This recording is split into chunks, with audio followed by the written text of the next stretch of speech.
the second lecture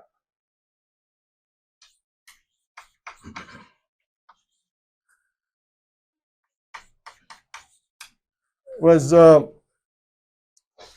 about,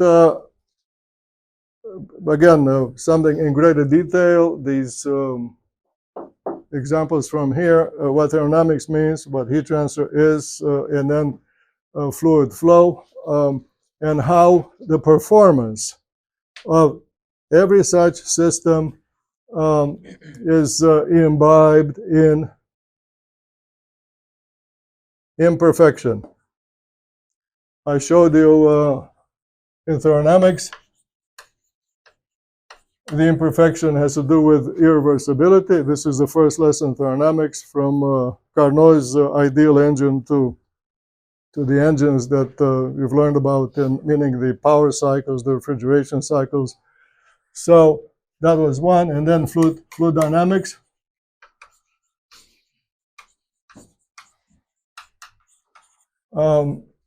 With these two examples of internal flow and then external flow. External flow was the flow around an obstacle, such as the boat. And in every case, what is lost, let's call it, well, in our life, what's lost is power, also known as money, and other things that empowers you to have access to the electric power outlet. This is a pain. This is a penalty you'd rather not have to pay, you see, but it comes with different names. I may have given you along the way an example from thermodynamics, the power that a pump consumes.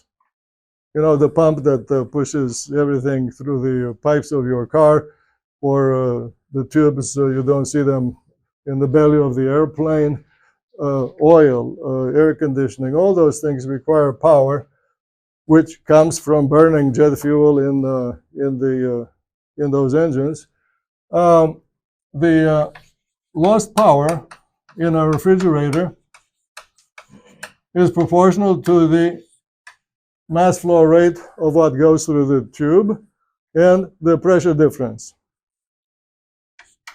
And I pointed out that this is a product of two factors, and one is a so-called through. In fact, well, anyway, through, meaning a current, and the other one is a cross. Delta P is a potential, a difference between the left and right of the drawing. Is the same thing here.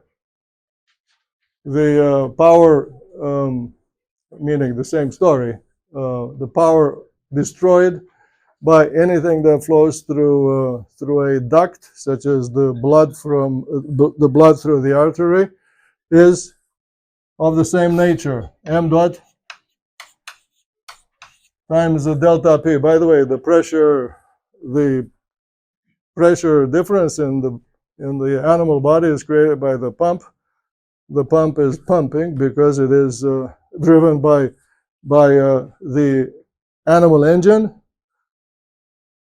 and that animal engine is a lot more complicated than the engines of engineering, but it is of the same nature. And here, in the case of the external flow, the through is the speed of the boat, and the across is the force that called drag, that pushes the boat or is overcome by the boat. And what is left from, meaning I didn't have time to cover in lecture number 2, was the heat transfer equivalent of these things.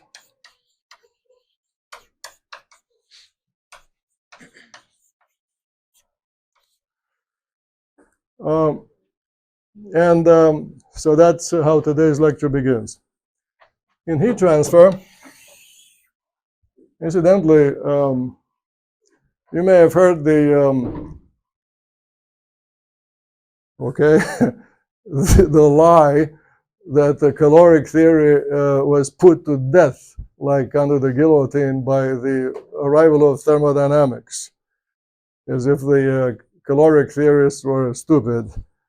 That did not happen. Caloric theory survives to this day under this name, heat transfer.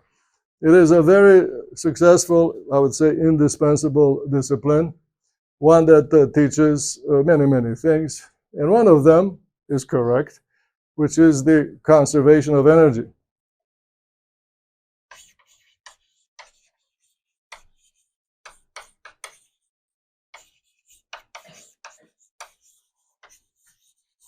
Except that in this particular discipline, what is flowing and conserved while flowing is the so-called heat.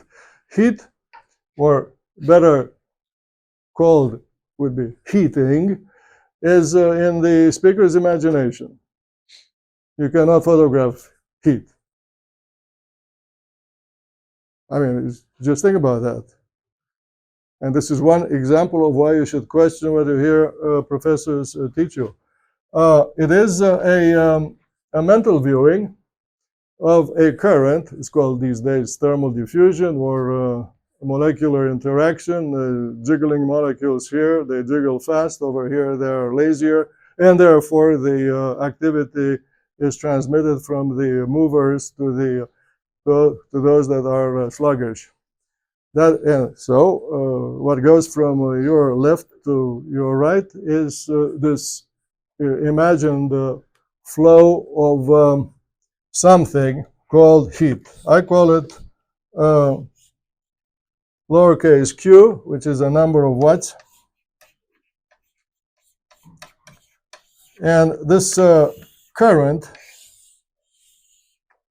is conserved in this system because it happens across a temperature difference between high temperature and low temperature. Oh, by the way, temperature. Temperature, the word means something in Latin, but that's not what you're being told, is a reading on the scale of an instrument called thermometer, meaning the measurement for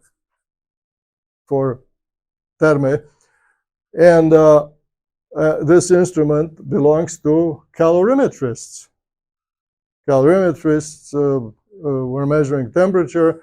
They were measuring caloric, from which the word calorie, you read about calorie on the back of every food package in the grocery store. All those things are from caloric theory, okay?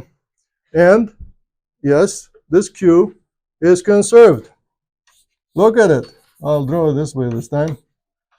Q.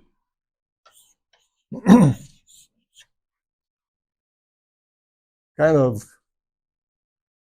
simple. Conserved. It's not lost. None of this heat current is lost. And that contradicts the lesson from thermodynamics, which is about loss or imperfection as being another definition of, that's life, or that's nature, or nature is, how should I say, sometimes nice, sometimes not nice.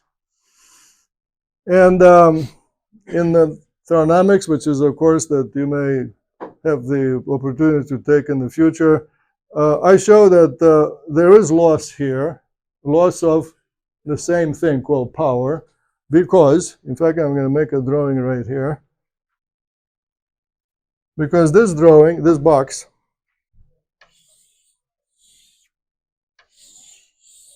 is equivalent to this box. again, hot, cold. Yes, there is the conserved heat current here. And, well, what do you do? How can you do with heating that comes from high temperature and eventually ends down at a lower temperature? You have the freedom to imagine that you're inventing an engine, which is this one, called E. And this engine, of course, rejects some heat to the ambient and produces power, called lowercase w, another number of watts. And this power cannot get out of the box because there's nothing that the box interacts with from left to right. And that means that the power has to be dissipated in a break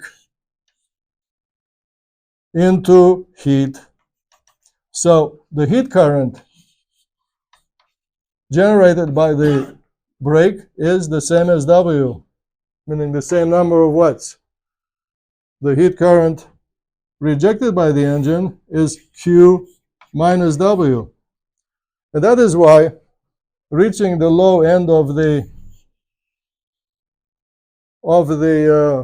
box is the same Q that enters from the top. But with this picture, you have the aha that because you have imagination, you understand that heat transfer across a finite temperature difference, this is now the sermon of today, heat transfer across a finite temperature difference is a destroyer of power. All right? So, well, you know what it is. This W, which is lost. You can imagine, for simplicity, that this engine is a Carnot engine.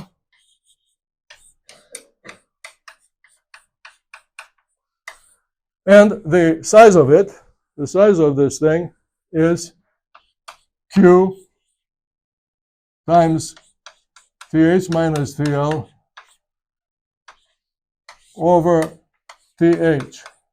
In other words, what you lose is, once again, proportional to the through times the across. And if you, I was not going to say end up, if you advance to a position of, that's called engineering or some other domain that requires thermal engineering, you will know intuitively the importance of seeking smaller temperature differences when the heat current is prescribed. That's called heat transfer enhancement, or seeking smaller currents when the temperature difference is prescribed, as in this room, the temperature difference between inside and outside, everybody knows about it. And the object of engineering is to reduce the heat leak. The name of that activity is called thermal insulation engineering. And so you see, I took you from the boat here, where was it? The boat, from the piping, and from other things, all the way to thermal insulation engineering, which is at first sound contradictory of heat transfer enhancement. And you see how various disciplines are kind of dancing around, the same beautiful woman. In this case, this truth that flow in nature is one way. It is irreversible, and in our lives, creators of contrivances, they they come accompanied by losses. Okay. Any questions? Are you, once again, I think I asked you this question before. You don't have questions. Does it mean that you understand everything or that you're completely lost? I know you're not shy because had you been shy, you would not have applied to come to Duke to enjoy my company. So you're not shy. You're kind of heavy duty but quiet, which makes you very, very dangerous. So I'm here to domesticate you a little bit and bring you to my level of openness. Yes? How does constructal law apply to engines, and would finite size be that possible? All right. That means that you, like at the end of the film Casablanca, your question is the beginning of a long and wonderful friendship. We have to keep interacting, and this course will last several more months, in which the answer to your question will become apparent to you, because the whole course is about answering your question. Okay. And this is one reason why I hesitated to state this thing too early in the course. By the way, I meant to say something else. Since 1996, lots of people, I hinted at who they are claiming to have come up with the same idea. This thing has not been refuted once. What I teach everybody, including my students and myself, is to question it. And last year, I decided to prove it wrong. Yeah. I said, here's a phenomenon where the nature itself is evolving toward creating obstacles to flow, not access. And I'll tell you right now what that phenomenon is, so you can think about it, because I'll teach one of my lectures will be how to be skeptic about your own idea. I tried to prove myself wrong, and how to discover that I was wrong in my questioning of the idea. The example is that of the natural formation of cataracts.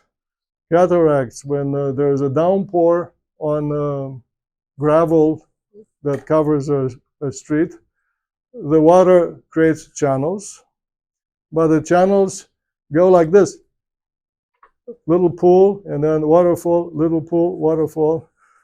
Well, I know, I was raised as an athlete. I know from 100-meter hurdles at the Olympics that to jump over fences, which is what the water does when it accumulates in the pool to rise, to jump over the cliff, is a design that slows down the runner. Same with steeplechase.